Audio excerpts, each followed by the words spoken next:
wirklich schönes Lächeln. Und dein Babyspeck sieht lecker aus wie Eis.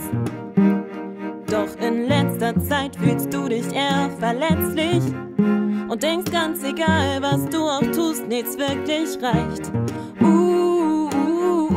Manchmal fühlst du dich so klein in dir und du denkst, du bist allein mit dir. Doch glaub mir bitte, alles wird gut. Du bist eine Blume, aber niemand hat es dir gesagt. Hab keine Sorge, denn Schönheit blüht im Verborgenen. Du bist eine Blume und du brauchst jemand, der es dir sagt. Hab keine Sorge, denn Schönheit blüht im Verborgenen.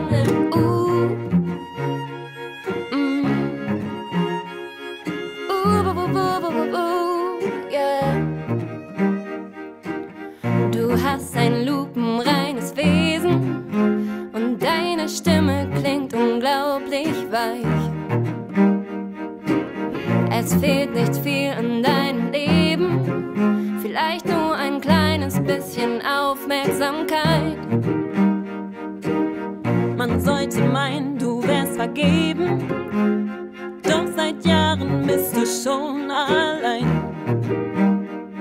Das Glück liegt in unmittelbarer Nähe, doch warum lässt es dich kein Teil von sich sein? Manchmal ist alles mausetot in dir und du denkst, was ist bloß los mit mir? Doch glaub mir bitte, alles wird gut. Du bist eine Blume, aber niemand hat es dir gesagt. Hab keine Sorge, denn Schönheit blüht im Verborgenen.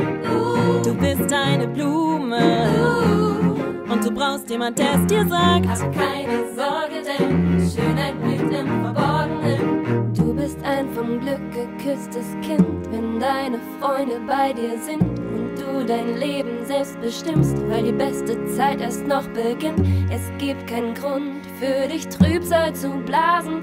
Es passiert, wenn es passiert, du kannst es kaum noch erwarten. Manchmal fühlt sich alles richtig an und die Luft fängt an zu knistern an und du sagst dir selber, alles ist gut. Du bist eine Blume, aber niemand hat es dir gesagt. Hab keine Sorge, denn Schönheit blüht im Verborgenen. Du bist eine Blume und du brauchst jemand, der es dir sagt. Jemand, der dir deine Sorgen nimmt, denn Schönheit blüht im Verborgenen. Du bist eine Blume